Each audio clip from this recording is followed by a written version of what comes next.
এই নাও 10 টাকা। আচ্ছা, তোমাদেরকে দেখে তো গরিব ঘরের সন্তান মনে হয় না। তোমরা লেখাপড়া করো না? এখন তো তোমাদের লেখাপড়া করার বয়স। স্কুলে তো যাইতে মন চায়, কিন্তু তো যাইতে পারি না। ম্যাডাম, আমরা তো নুন আনতে পান্তা ফুরাই যায়। পড়াশোনা করার তো অনেক ইচ্ছা হয়, কিন্তু করতে তো পারি না। এটা কেমন কথা? তোমাদের মা বাবা কি নেই? আছে, আমার মা আছে, আমার দাদা দাদু সবাই আছে। ও আচ্ছা, চাইলে তো তোমার মা ইনকাম করে তোমাদেরকে লেখাপড়া চালাইতে পারে। আচ্ছা, তোমার বাবা কোথায়? আমাকে বাবা তো অনেক আগে আমাকে ফালাই রেখা পালাই চলে গেছে। আর মার কথা কইতাছেন, সে মানুষের বাড়ি বাড়ি কাম করত, কিন্তু আমার মারে সবাই কুপ্রস্তাব দিত। এর জন্য আমার মা কাম বাদ দিয়া দিছে। আর আমি মারে কইছিলাম, মা আমি মানুষের বাড়ি কাম করি, তখন আমার মা আমারে না করছে, যে তোর মানুষের বাড়ি বাড়ি কাম করতে হইব না, আমার মাই নাকি কি দিয়া কি ব্যবস্থা করব। কিন্তু আমার মা তো কোনো কিছু করতে পারে নাই। এর জন্য আমরা 2 বোন ভিক্ষা করতে বের হইছি। তোমাদের কথা শুনে মনে হচ্ছে তোমরা অনেক কষ্টে দিন যাপন করছো। 4-5 জন লোকের খাবার দাবার মিলে তো অনেক টাকা খরচ। আচ্ছা, তোমরা খেয়েছো? না ম্যাডাম, আমরা এখন পর্যন্ত কিছু খাই নাই, কিন্তু অনেক ক্ষুধা লাগছে। তোমাদের মুখটা শুকিয়ে গেছে। আচ্ছা, একটা কাজ করো, খাবার রান্না করেছি, টেবিলে চলো, তোমাদেরকে খেতে দেবো। আচ্ছা শোনো, আমি একটু বাজার থেকে ঘুরে আসি। বাবা, আরে আরে, এই তোমরা কে? সরো সরো। এই কে তোমরা? আমাকে বাবা বাবা কেন বলছো? জয় কেন ধরছো? কেমন ব্যবহার রোমেল তোমার? ওরা ছোট বাচ্চা, তোমাকে জড়িয়ে ধরছে, তাই তুমি একটু ধাক্কা দেবে? তুমি এদের ফকিনীদেরকে ঘরের মধ্যে কেন জায়গা দিয়েছো? এদেরকে কেন জায়গা দিয়েছো? রোমেল, আস্তে কথা বলো। বাচ্চাদের সাথে কিভাবে ব্যবহার করতে হয় সেটা তুমি শেখোনি, নাকি তোমাকে এখন শেখাতে হবে? আরে ওরা ছোট বাচ্চা, কিভাবে ধাক্কা মারলে তুমি? ব্যথা পেয়েছে তো বাচ্চাটা। বাজান, বাজান তুমি আমাকে চিনতে পারতেছো না? আমি তোমার আফসানা। তুমি না আমারে কত ভালোবাসতা, কত আদর করতা। তুমি সবসময় আমারে খাওয়াই দিতা। আর এই যে হীরা, ওরাও তুমি চিনতে পারতেছো না? বাজান, তুমি আমারেও চিনতে পারতাছো না? ও বুঝছি, আমি বড় হয়ে গেছি দেখে আমারে চিনতে পারতাছো না। চুপ! বড় হয়ে গেছে যে কি চিনতে পারতেছো না? পটর পটর কথা। এগুলো সব ট্রেনিং। দেখো নাই, পিচ্চি পিচ্চি পোলাপান দিয়া বাপ মায়ের কোনো শিক্ষা দেয় নাই। রোমেল, মিথ্যে বলবো না, একদম মিথ্যে বলবো না। বড়টা না হয় মিথ্যে কথা বলছে, কিন্তু ছোটটার চোখ দেখে বোঝা যাচ্ছে এ মিথ্যে কথা বলা মানুষ না। তুমি আমাকে অবিশ্বাস করতেছো, তুমি আমাকে অবিশ্বাস করতেছো। এই তোমার সাথে আমার সংসার। আমি কখনো এই সংসার আসার পর থেকে তোমাকে একটা মিথ্যা কথা বলেছি? আর সামান্য 2টা বাচ্চা চেনে না জানা না আজকে এসে হুট করে বলতেছে আমাকে বাবা, আর তুমি সেটা বিশ্বাস করছো? এই তোদের মতলব কি? বল বল, তোদের মতলব কি? বাচ্চাদের সাথে লাউড হয়ে কথা বলবা না, এগুলো বাচ্চা, এরা কখনো অভিনয় করতে পারে না। বুঝতে পেরেছি। শোনো, তুমি আমার সাথে চিৎকার করো না, সংসারে অশান্তি করো না। সামান্য বাইরের 2জন বাচ্চার জন্য আমার সাথে অশান্তি করছো। চলো ঘরে চলো, ঘরে চলো। রোমেল, এই ছোট বাচ্চার চেহারার সাথে তোমার অনেক মিল। তুমি আমাকে মিথ্যা বলবে আর আমি বিশ্বাস করবো, এটা কখনো হতে পারে না। কি জাতা কথা বলছো? চেহারার সাথে মিল থাকলে সে আমার সন্তান হয়ে গেল? এই তোরা দাঁড়িয়ে আছিস কেন? বের হতে বললাম না? বের হ! এই বুঝতে পেরেছি, চলো ঘরে চলো তো।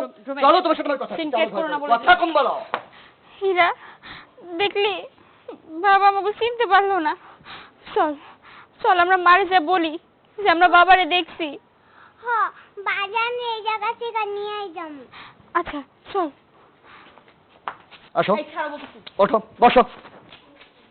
কি ব্যাপার জামাই বাবাজি, তুমি তো বাজারে রওনা দিলে, সে ফাঁকে কেন টানতে টানতে নিয়ে আসলে? কি হয়নি বলুন তো বাবা? আমি সুন্দর মতো বাজারে যাচ্ছি, বাসার সামনে দেখি 2টা ছোট ছোট বাচ্চা ভিক্ষার থালা নিয়ে এসে দাঁড়ায় আছে। ও মা, উনি তাদেরকে দাওয়াত করে ঘরের মধ্যে নিয়ে আসলে খাওয়ানোর জন্য। বাচ্চা দুটো আমাকে দেখে বাবা বাবা বলে জড়িয়ে ধরেছে। কত বড় বেয়াদব, নোংরা শরীরে আমাকে জড়িয়ে ধরেছে। আমি তাদেরকে একটু শাসন করেছি, আর আপনার মেয়ে কিনা আমাকে সন্দেহ করছে, আর সন্দেহের জন্য সেই বাচ্চাদেরকে বলছে হ্যাঁ এই বাচ্চার চেহারার সাথে তোমার মিল, এটা তোমার বাচ্চা হবে। এটা কোনো কথা? আপনার মেয়ে আমার প্রথম বউ। একদম সাহস করবা না, আমাকে কোনো কিছু শিখাতে আসবে না। চোরের মন পুলিশ পুলিশ, তোমার অবস্থা হচ্ছে তাই। হ্যাঁ, মেয়ে দুটাকে দেখে একদম চোরের মতো টুক টুক টুক করতেছিল। কি মনে করছো ছোট যে মেয়েটা একদম তোমার চেহারার মতো? বড় মেয়েটার সাথে তোমার মিল নাই, কিন্তু ছোট মেয়েটার সাথে তোমার মিল আছে। বাচ্চা দুটো একদম মিথ্যা কথা বলে নাই, সত্যি কথা বল। আরে মা একটু থাম না, আমাকে একটু বুঝতে দে না। বুঝলাম না, দুটো বাচ্চা আসলো, রুমেলকে বাবা বললো, তুই বলতেছিস ওর চেহারার সাথে মিল আছে। আরে মানুষের সাথে মানুষের মিল তো থাকতে পারে, কিন্তু এখানে এমন কি হলো যে তুই রেগে গেলি? আমি তো এটাই বোঝাতে চাচ্ছি, আপনার মেয়েকে, আপনার মেয়ে শুধু শুধু আমার সাথে ঝগড়া করছে, আমাকে সন্দেহ করছে। সাউন্ড নামিয়ে কথা বলো আমার সামনে। আজ পর্যন্ত তোমার বাবা মার সাথে আমাকে কথা বলিয়ে দিয়েছো? সারাটা জীবন ধরে বলে আসতেছো তোমার বাবা নাকি বাইরে থাকে, সেখানে নাকি বড় বিজনেস করে, আমার বাবার অনেক টাকা পয়সা। আজ পর্যন্ত তোমার বাবার টাকা দিয়ে কোনোদিন কিছু একটা সিগারেট কিনে খাইছো তুমি? আমার বাবার টাকায় চলতেছো। তোমাকে আমি কিচ্ছু বলতেছি না, ঘর জামাই থাকা গ্রামের মানুষের কাছে আমি মুখ দেখাইতে পারি না। আহা শেফা, জামাই বাবাজির সাথে এরকম উচ্চ স্বরে বাবা, কথা তুমি ওর আসল রূপ এখন পর্যন্ত দেখো। বাবা, আমার বোঝা শেষ। আমি আপনার বাড়িতে কোনো কাজ কাম করি না, একটা কাজের সন্ধান করছি, সেটা পাচ্ছি না। এখন কিভাবে আপনার মেয়ে আমাকে খুঁটা দেবে, সেটা তো একটা সুযোগ খুঁজছিল, এখন সুযোগ পেয়ে গিয়েছে। দুইটা ফকিরের বাচ্চা, তাদের কারণে এখন আমাকে এই সব কথা শুনতে হচ্ছে। আমি আপনার টাকায় চলাফেরা করি, আমাকে এখন এই খোঁটা দেওয়ার জন্য এখন নতুন নাটক শুরু করেছে। থামো না, থামো। বাচ্চা দুটোকে তুমি ফকিরের বাচ্চা বলবা না, ওই বাচ্চা দুটো কিন্তু তোমারই বাচ্চা। এই তুমি আমাকে মিথ্যা কথা বলে আমি সেটা মেনে নিব না। বাবা, শেফা, তুমি যদি ওকে বিশ্বাস করো সেটা আমি মেনে নিব না। তুমি আমার বাবা, ওকে কেন বিশ্বাস করবা? আচ্ছা রে মা, ঠিক আছে, একটু মাথা ঠান্ডা কর না। তুই আন্তাজি কি বলতেছিস? ওর বাচ্চা হতে যাবে কি করে? আরে তোকে তো বিয়ে করলো, এখনো তো আমি নাতিপুতির মুখ দেখলাম না, আর তুই কি বলতেছিস? বাবা, এই যে আপনাদের বাড়িতে আমি জামাই হয়ে আসার পর থেকে আজ পর্যন্ত কোনোদিন দেখেছেন আমি জোরে কথা বলেছি? কোনোদিন দেখেছেন যে আপনার মেয়েকে আমি কখনো অসুখী করেছি? ওই দেখ জামাই কান্নাকাটি আর করতেছে। আজকে আপনার সামনে আপনার মেয়ে আমাকে এত বড় একটা অপমান দিল একটা ফকিন্নির বাচ্চার জন্য। আমি এই তোমাকে ভালোবাসি। ও জামাই, তুমি কান্নাকাটি করো না, কান্নাকাটি নিজের করো না। বাবা মাকে ফেলে আমি তোমার সংসারে পড়ে আছি, তোমাদের মুখের দিকে তাকিয়ে। এই শেফা, জামাই কিন্তু কান্নাকাটি করছে। ফকিরের বাচ্চা কান্নাকাটি করলে আমার কিচ্ছু যায় আসে না। এই- ও ছোট বাচ্চা দুটোকে ফকিন্নির বাচ্চা বলতেছে বারবার। বাচ্চা দুটো ও নিজের অস্বীকার করলো, আমি বুঝতে পারতেছি। বাবা, আমি তোমার মেয়ে, আমাকে যদি কেউ বুঝায় আমি সেই বুঝ মানতে রাজি না। বাবা, ওই বাচ্চা মেয়ে দুটো মিথ্যা কথা বলতেই পারে না, ওর মেয়ে আমাকে মিথ্যা বলো, তাই না? আরে এই শেফা, ওকে ডেকে কোনো লাভ নেই বাবা। আপনার মেয়ে না আসলে এখনো সেই বাচ্চা পোলাপানের মতো আল্লাদিপনাটা বন্ধই হয়নি। আচ্ছা ঠিক আছে, তোমাদের মধ্যে কি হয়েছে সেটা তো আমি দেখিনি, ওইখানে ছিলাম না। শোনো, আমার মেয়েটা এমনি কিন্তু ভালো, এটা তো তুমিও জানো। হঠাৎ করে রেগে গেলে ওকে ঠান্ডা করতে একটু সময় লাগে, ও ঠিক হয়ে যাবে। আচ্ছা আপনি বসেন, আমি দেখি আপনার মেয়েকে। আমাকে ঠান্ডা করতে হবে। এই শোনো শেফা, না, ওদেরকে নিয়ে আর পারি না বাবা। না, খবরটা দেখতেছিলাম, তারপরও মা, ও মা, মা, কই? তাড়াতাড়ি আহো। কি রে, কি হয়েছে? কোন সমস্যা হয়েছে? মা, জানো আজকে আমরা বাজারে দেখছি। কি কইতাছ? তোর বাজান রে এনে কই খুঁজে পাবি? তোর বাজান চইলা যাওয়ার পরে আমি কত জায়গায় খোঁজাখুঁজি করছি তোর বাজান রে, কোথাও খুঁজে পাই নাই। আর এখানে এসে তোর বাজান রে খুঁজে পাইছ? তোর মনে কোথাও ভুল হইতেছে মা। না মা, তুমি বিশ্বাস করো, আমি আমার নিজের চোখে বাজানরে দেখছি।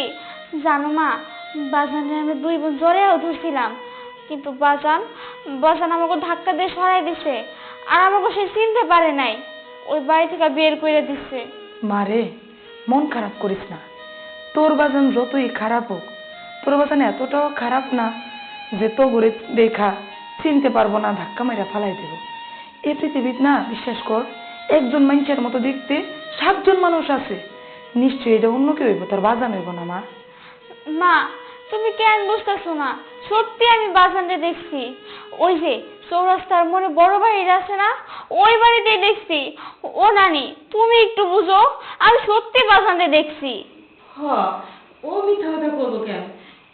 আর ও তো ওর বাবাকে ভালো মতোই চিনে, মিথ্যা কথা করে না কি কো? আমিও দেখছি। কি কস মা? আল্লাহ খেতে আমগর দিকে মুখ ফিরে তাকাইলো। তোর বাজান কি সত্যি আমরা খুঁজে পামো? মাগো, চৌরাস্তার মোড় তো আমি চিনি, হয়তো বড় বাড়িটা আমি চিনি না। যে কাউরে জিগাইলেই বড় বাড়ি কয়ে দেবো। বড় বাড়ি যেহেতু নাম, নিশ্চয়ই অনেক জমিদার বাড়ি হইব। মা, তুমিও করে দেখো, আমি যে একটু খোঁজ খবর লই আই। যদি সত্যি তোমাকে জামাই হয় তাহলে আমি তোমার ঘরে কথা দিলাম আমার সাথে করে আমি রুমেল রে নিয়ে আসুম। আর যদি তোমার জামাই না হয় তাহলে আবার হতভাগীর মতো খালি হাতে তোমার কাছে ফিরে আমো মা। মারে তুই একা একা যাস না, আমিও তোর সাথে যাবো। না মা, মায়ের দুটা সারাদিন ভিক্ষা করে আইছে, ওর অনেক ক্লান্ত। তুমি ওগরে প্রায় কয়েকটা পান্তা ভাত আছে, ওগরে খাইতে দাও। তুমিও যদি আমার লগে চলে যাও তাহলে ওগরে কেডাই দেখবো মা? তুমি ওগর লগে থাকো, আমি যাই দেখাইতেছি মা। আমি যাবো আর আসবো মা, আমি গেলাম মা।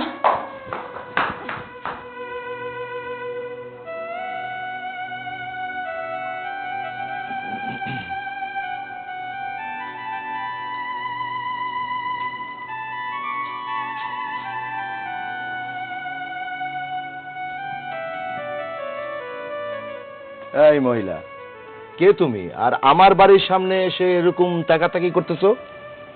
আসসালামু আলাইকুম। ওয়ালাইকুম আসসালাম রহমাতুল্লাহ। রুমেল এ বাড়িতে থাকে? রুমেল? হ্যাঁ, রুমেল তো আমার মেয়ের জামাই। কেন? ওরে একটু ডাইকা দিবেন, ওর লগে আমার একটু জরুরি কথা আছিল। আমার মেয়ের জামাইকে ডেকে দেব, ওর সাথে তোমার কথা আছে? আমাকে বলো। হে কথা আপনারে কইতে পারবো না, আপনি একটু রুমেল রে ডাইকা দেন, হের কথা হের লগেই কমো। আশ্চর্য, আমি তার শ্বশুর, তুমি আমাকে বলবে না? আচ্ছা, ওর সাথে তোমার সম্পর্ক কি? দেখেন, হেটো আমি কইতে পারবো না, আপনি একটু দয়া করে রুমেল রে ডাইকা দেন, আমি বেশি কথা কমো না, আমি 2টা মিনিট কথা কই এই বাড়িতে যামুগা। আচ্ছা ঠিক আছে, কিন্তু আমাকে বললে তোমার সমস্যাটা কোথায়? আপনি তো মুরব্বী মানুষ, আপনার কোয়াটা কি ঠিক হইব কিনা বুঝতেছি না। শোনো, তুমি কোনো দ্বিধা করো না, আমি তো রুমেলের শ্বশুর, তুমি নির্ভয়ে বলো, কি সমস্যাটা কি? আমি আমি রুমেলের বউ। হোয়াট? তুমি রুমেলের বউ? এটা কি করে সম্ভব? রুমেল তো আমার মেয়ের জামাই। হ, এইটা হাসা কথা, খালি আমি রুমেলের বউ আছি এইটাই না, আমাকে করে 2টা মাইয়াও আছে। আমার আর রুমেলের 13 বছরের সংসার। বড় মেয়েটার বয়স 11 বছর আর ছোট মেয়েটার বয়স 6 বছর। আবার ছোট মেয়েটার বয়স যখন 4 বছর হয়েছে তখন রুমেল আমার ঘরে ফেলায় আয় পড়ছে। আমাকে আর কোনো খোঁজ খবর নেয় নাই। অনেক কষ্টে খুঁজে খুঁজে জানতে পারলাম রুমেল এই বাড়িতে থাকে। দয়া করে একটু রুমেল ডাইকা দেন, আমি একটু কথা কই আনতে চলে যাবো। ব্যাস হয়েছে, আর নাটক করতে হবে না। আমি ভালো করে জানি তুমি আমাকে ব্ল্যাকমেইল করার জন্য এসছো। আজকাল তো এরকম হয়, কি তাই না? কোনো লাভ হবে না, কোনো লাভ হবে না। আপনি কি কইতাছেন এসব? আমি কিছুই বুঝতেছি না। তো আমি যা কইতাছি সব সত্যি কথা কইতাছি। সাহেব, আপনি একবার রুমেল ডাইকাই না জিগান, সব সত্যিটা আপনার কাছে পরিষ্কার হয়ে যাইব। এই শোনো, ঠিক আছে, আমি তোমাকে রুমের কাছে নিয়ে যাব। যদি এই ঘটনা মিথ্যে হয় তাহলে কিন্তু যে তোমার কি পরিস্থিতি হবে তুমি কিন্তু ভাবতেও পারছো না। আমি যদি ঘটনা মিশা কথা হয়ে থাকে, আপনি আমার যে শাস্তি দিবেন আমি সবটা মাথা পাইতে লব। আপনি একটাবার রুমালের লগে আমার লগে কথা কয় দেন। আচ্ছা ঠিক আছে, এসো।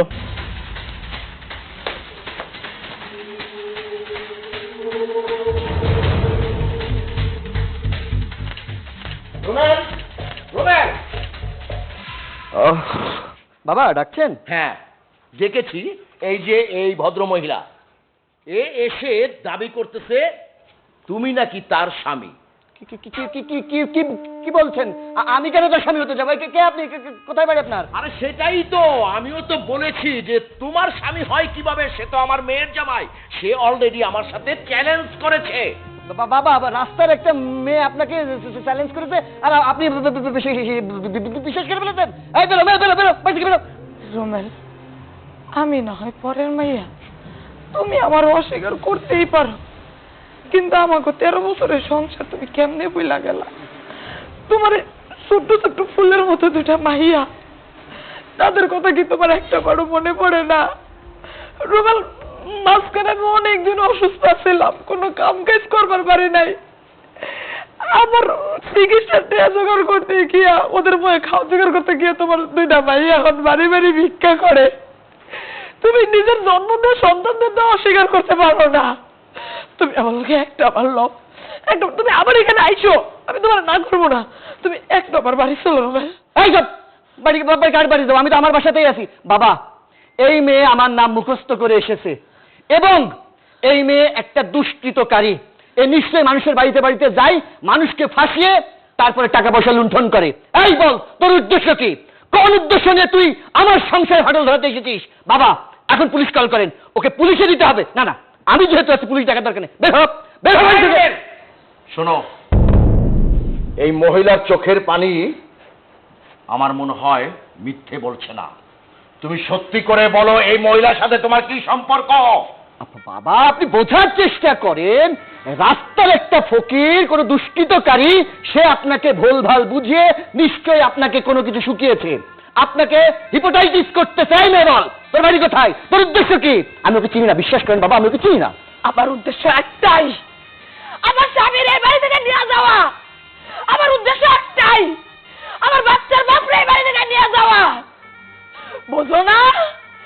আমার ছোট মেয়েটারে 4 বছর বয়সে ফালাই রেখে নেই, তুমি রাসলীলা করতেছো। আমার দুইটা মেয়ে ভিক্ষা করে তোমার বাপ জানত থাকতে, তুমি বোঝো না? আমি এই জন্যই আইছি, আর আজকে আমি দুনিয়ার কোনো বাধা মানবো না। তোমার এখান থেকে আমি নিয়েই যাবো। ওই কি করতেছো? আমার এখান তুমি নিয়ে যাবা? আমি তোমার কেউ না, তোমার লোক আমি যাবো না, তোমার সাথে কোনো সম্পর্ক নাই। বেরো, বেরো, বেরো। আজকে তোর আমি লয়ে আব্বা, যাবো। আমার বাচ্চা, চল আমার সাথে। বাবা আমাকে ধরে নিয়ে যাচ্ছে।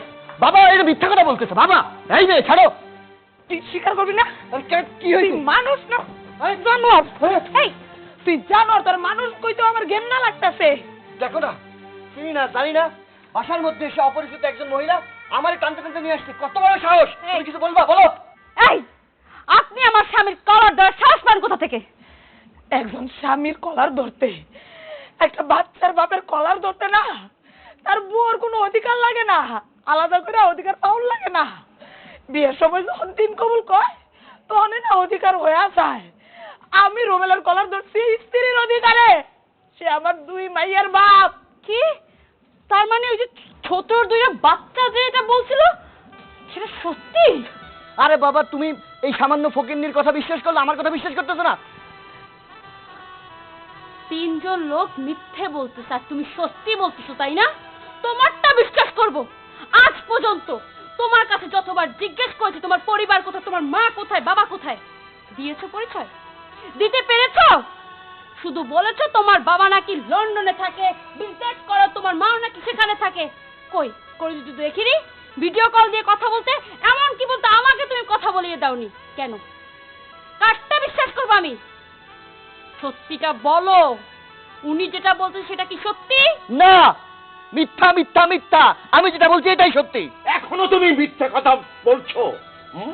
তোমার 2টো মাসুম শিশু আছে, আর এই যে তোমার স্ত্রী, তুমি এখনো মিথ্যে কথা বলছো? রুমেল, আমি কিন্তু ভালোর ভালো, কিন্তু যদি খারাপ হই না তাহলে কিন্তু আমার থেকে খারাপ কিন্তু আর কেউ হবে না। সময় আছে এখনো, সত্যটা তুমি প্রকাশ করো। রুবেল, তুমি তো সবসময় ভরপুর করতে চাইছিলা, আমার লগে তুমি কোনোদিন সুখী ছিল না, সবসময় আমার তুচ্ছতা ছিল করতা। কিন্তু মেয়ে দুটো তো তোমার জন্মে, তুমি আমারও অস্বীকার করতে পারো, কিন্তু মাইয়া দুটারে কি করে অস্বীকার করো? তোমার খোঁজ খবর না পাইয়া তোমার মাইয়া দুটা এখন বাড়ি বাড়ি ভিক্ষা করে। এই এই ছোট লোকের বাচ্চা, তোর এত লোভ কেন? হ্যাঁ, আমার সম্পত্তির উপরে তোর এত লোভ? এই তোর কি একটু মায়া হয় না? কচি কচি শিশুকে এইভাবে, কচি কচি শিশুদের এইভাবে ছেড়ে তুই চিট করে আমার মেয়েকে বিয়ে করেছিস? বাবা, ভুলটা আমি করেছি। আমারই যাচাই বাছাই করে ওকে বিয়ে করা উচিত ছিল। বিয়ের আগে ওরে আমি অন্ধের মতো বিশ্বাস করছি। ও যেমনে চাইছে আমি হেমনে চলছি। প্রত্যেকটা মেয়ের স্বপ্ন থাকে তার শ্বশুর বাড়ি যাওয়ার জন্য। শ্বশুরকে, শাশুড়িকে, স্বামীর বাড়ি কি জিনিস? আজ পর্যন্ত আমি ওকে একটা বারের জন্য প্রশ্ন করি নাই তোমার বাড়ি কোথায়। আমার বাবার টাকা ছাড়া কি তুমি একদিনও চলতে পারছো? পকেট খরচ চালাইতে পারছো? ঘর জামাই থাকতেছো এই বাড়িতে। আমার মনে এক জায়গায় সংকোচ ছিল, তুমি মনে হয় আমাকে মিথ্যে বলছো। আজকে হাতে নাতে প্রমাণ। বলো তোমার মাথা চুয়া, এটা তোমার বউ না? যে মেয়ে দুটাকে তুমি ধাক্কা দিচ্ছ তোমার সন্তান না? হ্যাঁ হ্যাঁ, আমি স্বীকার করছি যে ও আমার বিবাহিত স্ত্রী আর ওই বাচ্চা দুটো আমার। আমি আসলে লোভে পড়ে তোমার সাথে যেটা করেছি অন্যায় করেছি। আমার কি দোষ ছিল? কেন মিথ্যার আশ্রয় নিয়ে আমার জীবনটা ধ্বংস করলে? শুধু আমার জীবন না, আমার সঙ্গে সঙ্গে এই মেয়েটার জীবন নষ্ট করছো, আরো দুইটা সন্তানের জীবন নষ্ট করছো, শুধুমাত্র নিজে ভালো থাকার জন্য। এই এই ছোট লোকের বাচ্চা, তোর এত টাকার দরকার ছিল? তুই আমার কাছে সত্য কথা বলতি, আমি তোকে লক্ষ লক্ষ টাকা ভিক্ষে দিয়ে দিতাম। কেন আমার মেয়ের জীবনটা নষ্ট করলি? কেন কেন আমাদের সাথে এরকম চিট করলি? শেফা, আমি ভুল করে পুলিশে দেবো তোমাকে, আমি পুলিশে দিব। এবারের মতো আমাকে মাফ করে দাও বাবা, আমাকে মাফ করে দেন। তোর দুটা সন্তান আছে, ওই দুইজনের দিকে তাকিয়ে আমি তোকে ডিভোর্স দিয়ে দেব। আর এই পর্যন্ত যত টাকা তুই খরচ করেছিস, যা ভিক্ষা দিলাম তোরে আমি। তোর মতো একটা মিথ্যাবাদী লম্পট যে কিনা নিজের সন্তানকে অস্বীকার করতে পারে, নিজের রক্তকে অস্বীকার করতে পারে, তার সাথে কখনো সংসার হবে না। বোন, আমি তোমাকে ইচ্ছে করে ঠকাইনি। আমি এই জানোয়ারটার সম্পর্কে জানতাম না। আমাকে তুমি মাফ করে দাও। না বোন, তোমার তো এনে কোনো দোষ নাই। কপাল পুরো অভাগী তো আমি। তার লাগে সবসময় খালি আমার লাগে এরকম হয়। তোমার কাছে দুইটা হাত জোর করে অনুরোধ করি বোন, রুবেল আমার দুইটা বাচ্চার কাছে যাইতে দাও বোন। বোন, আমি যদি এখন এখান থেকে ওকে যেতে দিই, আমার মনে হয় না তোমার কাছে থাকবে। আমার মতো করে নতুন প্ল্যান খুঁজে আবার আরেকটা বিয়ে করবে। শোন, আমি তোকে ডিভোর্স দিব। এইখান থেকে বের হয়ে নিজে ইনকাম করে নিজের সন্তানদেরকে চালাবি। সেটা যদি না করিস, আমি বলেছি না আমার জীবন ধ্বংস করার জন্য তোকে পুলিশে দেব, আমি সেটাই করব। কি করবি তুই এখন? তুই ডিসিশন নে। আর এই কান খুলে শুনে রাখ, এখান থেকে সোজা তোর স্ত্রীকে নিয়ে তোর ঘরে ফিরবি, তোর সন্তানের কাছে যাবি। যদি আমি শুনি যে তুই ওখান থেকেও পালিয়েছিস, যত দূরেই যাস, 10 হাত মাটির নিচে গেল আমি তোকে খুঁজে বের করে পুলিশের হাতে দিব। কথাটা কিন্তু মনে রাখিস। বের হয় বাড়ি থেকে, আর কোনোদিন এই বাড়ির মধ্যে আসবি না। আর আপনাকে বলে দিলাম, আপনার স্বামী যদি আর কোনো জায়গায় যায়, আপনি আমাকে ফোন দিবেন। ওকে কিভাবে শায়েস্তা করতে সেটা আমি ভালো করে জানি। যা, ডিভোর্স লেটার তোকে পাঠিয়ে দেবো, যা। চলো। আল্লাহ বাঁচিয়েছে মা, আল্লাহ বাঁচিয়েছে। বাবা, এটা আমার সাথে কি হয়ে গেল বাবা? মা, আমি কাকে বিশ্বাস করেছিলাম বাবা? মা কাঁদিস না, ভালো হয়েছে। আল্লাহ যা করে মঙ্গলের জন্য করে। অল্পের জন্য বেঁচে গেছিস। চিট, আয় ভিতরে আয়।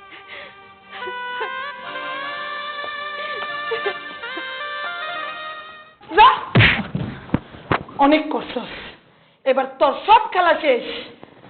মা, বাজার বেরিয়ে এসো। বাজার কি এখন আমগুলোকে থাকবো? হ মা, তোর বাজার এখন থেকে তোর লোকেই থাকবো। আর না থাকলে এক কবে কল লাগাইতে রাইখা দেবো না রে। কেমন বাপ তুমি? আমগো যখন প্রথম মায়েরা হয়েছিল, তুমি না কইছো তুমি নাকি 7,000 দন ফুলে পাইছো। আর ছোট মায়ের সময় তুমি কি কইছিলা? আসমানের চাঁদ নাকি তোমার ঘরে নামে এসে। তাহলে তুমি যখন চলে গেলা, একটা বাঘ কি তোমার 7,000 দন আর আসমানের চাঁদের কথা মনে পড়ে নাই? তুমি চলে যাওয়ার পর এই দুইটা মাইয়া লইয়া আমি কেমনি দিন কাটাইছি তুমি একটাবারও কি চিন্তা করছো আম করে লইয়া? তুমি চলে যাওয়ার পরে মায়ের দুটারে সব খাওয়াইতে পারতেছিলাম না, কোনো উপায় না দেখে আমি গার্মেন্টসে গিয়ে ভর্তি হয়েছি। গার্মেন্টসে কয়েক মাস কাম করছি, কিন্তু ওইখানে গার্মেন্টসের কর্মী থেকে শুরু করে বড় বড় স্যারের নজরও না আমার থেকে পড়ছিল। ওই আমি টিকতে পারি নাই, কাম করতে পারি নাই, 2 মাসের বেতন ফালাইতে আইসা পড়ছি। কোনো উপায় না দেখা মায়ের দুটারে ঘরে রেখে গেছিলাম মানুষের বাড়ি বাড়ি কাম করতে। এনে গিয়েও আমি শান্তি পাই নাই। পোলার বাপ থেকে শুরু করে বাসায় যারা তাই সবাই নজর আমার দিকে পড়ছে। ওটাও টিকতে পারলাম না। নিরুপায় দেখে কি করছে জানো? রাস্তায় রাস্তায় হাইটে হাইটে চা পান যাচ্ছি, কিন্তু কি করবো, মহিলা মানুষ তো, রাত বিরাতে বাড়ি ফিরতে হয়। সে আনো বকেটটা বলা বাইনের হিংস্রত আমার হাত থেকে না নিজের রক্ষা করতে অনেক কষ্ট হয়েছে আমার। কোথাও গিয়ে কাম করতে পারি নাই, 100 টাকা রোজগার করতে পারি নাই যে আমার ছোট ছোট মায়া কর্মকে খাওয়ার দিল্লা দেব। যখন নিরুপায় দেখা গলায় ফাঁসি দিতে গেছিলাম, এই যে যাও তোমার এই 2 মাইয়া আমার ঘরে বসে রেখা সংসারের দায়িত্ব অবকান্দে দিল্লা নিচ্ছে, বাড়ি বাড়ি গিয়ে ভিক্ষা করতেছে। ভিক্ষা করে 2টা মাইয়া তা জোগাড় করতে পারে, তাই এনে আমারে খাওয়ায়, তাও আর আমার চাইলে যায় নাই। আমার ঘরতে বাড়িতে যায় না, কারণ তাদের কাছে তাদের মার সম্মানটা বড় ছিল, সেটা তোমার কাছে ছিল না। আরে আমার ঘরে তো পোলা নাই, 2টা মাইয়াই তো ছিল। কিন্তু আজকে দেখো আমার মায়েরা বুঝার আগে তারা সংসারের দায়িত্ব কাঁধে তুলে নিচ্ছে। তাও কি তোমার একটাবার মন কাঁপে নাই 2টা মায়ের লাগি? মনে হয় নাই যে 3টা মানুষকে আমি কোন বানের জলে বাসাই দিছি? তাদেরকে শিয়াল কুকুরে টাইনা খাইলো না, মানুষ মাইরা পালাই দিল না, তারা দর্শিতা হইলো, সেটাকে একটাবারও তোমার মাথায় আসে নাই? আরে আমি তো পরের মাইয়া, রাস্তাঘাটে পড়ে পড়ে থাকতে পারি, কিন্তু তুমি যে 2টারে জন্ম দিছ, বাপের নামটা না মইরা গেলে লাশের সার্টিফিকেটে বাপের নামটা তোমারই আইব, অন্য বেটার আইব না। তুমি কি করছো? নিজের সুখের জন্য, বিলাসিতার জন্য এক বড় লোকের মাইয়ারে মিশা কথা কইয়া তারপর বিয়া করছো, তারাও ঠকাইছো। এক লোকে তুমি কয়টা মানুষের জীবন নষ্ট করছো? তুমি কি মানুষ? তোমারে এখন আমার মানুষ ভাবতেও জ্ঞান না লাগে। আমি না বিশেষ করে তোমার কোনোদিন ফিরে আনতাম না, তোমার আশা আমি ছেড়ে দিছিলাম। কিন্তু ওই যে ছোট মাইয়ারা তোমার পাশে বসে রয়েছে, ও না প্রতি রাইতে বাপ বাপ করে চিল্লায় উঠে ঘুমের ঘরে। মায়াটার কষ্ট দেখতে না পাইরা আমার 2 মাইয়া যখন আমার কইলো যে অমুক ঠিকানায় আব্বারে দেখ খাইছি, তাই পাগলের মতো ছুটতে গেছি তোমার আনতে। তুমি আমার চোর সামনে দেখা অস্বীকার করতে পারলা? কেমনে পারলা? তুমি জবাব দাও, কেমনে পারলা? আমি আসলে জুয়া খেলা হাইরা গেছিলাম, তোমারে কই নাই। এলাকায় টিকতে পারব না দেখা আমি বাধ্য হয়েছিলাম। তাদের টাকা ফেরত না দিলে আমারে কইছিল জানে মাইরা ফেলবো। তোমাদের লগে যদি যোগাযোগ রাখতাম তাহলে ওরা আমারে ধইরা ফেলতো। পরে আমার লগে পরিচয় হয়েছিল ওই মায়াটার। আমি বাধ্য হয়েছি জীবন বাঁচানোর লাইগা মিথ্যা কইছি। আমি চাইছিলাম, আমি তো সারা জীবন খাওয়ানোর কষ্ট করছি, একটা বড় লোকের মায়ারে যদি ভাসাইতে পারি তাহলে আমার টাকা পয়সার অভাব হইব না। জীবনে তো কম কষ্ট করি নাই, লোভ করছিলাম, জুয়ায় হারছি, বাপ মারে হারাইছি, তোমাদের হারাইছি। কিন্তু বিশ্বাস করো আমার মনে পড়তো তোমগোর কথা। এমন একটা সময় তোমরা আমার সামনে আইলা, তোমরা যদি আমার লগে চুরি চাট্টামো কইরাও দেখা করতা তাহলে এই দিনটা দেখতে হইতো না। বিশ্বাস করো আমি আমার জীবনের ভয়ে আমি তোমাদের লগে দেখা করি নাই। আমি শুধু আমার জীবনের মায়ার লাইগা আমার সন্তান করে ভুলে গেছিলাম। আমি বুঝছি তুমি অনেক কষ্ট করছো, আমার মায়াদের তুমি দেখা শুনে রাখছো। আমার তুমি এইবারের মতো মাফ কইরা দাও। আমি জানি আমি সারা জীবন যদি তোমার গোলামিও করি, তুমি যে কাম করছো ওদের জন্য এর ঋণ কোনোদিনও শোধ হইব না। তারপরেও তুমি আমারে মাফ করে দাও। আমি আমার মায়ের মাথায় হাত দিয়ে কথা দিতেছি, আমি বইরা গেলেও আমার জুয়ার টাকার জন্য যদি তারা এসে কোনো করে ফেলে, আমি আমার সন্তানরে ফালাইয়া, তোমাদের ফালাইয়া, আমার মায়েরে ফালাইয়া কোনোদিন যাবো না। বিশ্বাস করো, কোনোদিন যাবো না আমি। তুমি যে নিজের ভুল বুঝতে পারছো, এটাই আমার কাছে অনেক। আরে তুমি তো বাপ, সন্তানটা ফালাই রেখে চলে যেতে পারছো। আমি তো মা, 10 মাস ধরে নিয়ে পেটটার মধ্যে মায়ের ধরছি। তাই মা হইয়া না সন্তানের মুখের দিকে তাকে অন্য একটা বিয়েও করতে পারি নাই, কোনো বেটার হাত ধরে বাইকেও যেতে পারি নাই। কিন্তু তাও আজকে আমি মা হিসাবে সার্থক যে আমার মায়াগুর কাছে তার বাপরে ফিরাই দিতে পারছি। এখন যদি তুমি আমার তালাক দিয়ে ওই বউর কাছে চলে যাও, তাও আমার আফসোস নাই। কিন্তু তোমার কাছে একটাই অনুরোধ, মাইয়া দুইটার আর বাপের আদর থেকে বঞ্চিত করো না। তুমি আজীবন মরার আগ পর্যন্ত মাইয়া দুইটারে তোমার কাছে রেখো। আমি কথা দিতেছি, আমি মরার আগের দিন পর্যন্ত তোমাদের হাত ছাড়ুম না। তোমাদের নিয়ে বাসুম, তোমাদের নিয়ে মরুম। আমি আজকে থেকে বাবার সাথে থাকবো। হ্যাঁ মা, আজকে থেকে আমরা সবাই এক লগে থাকবো।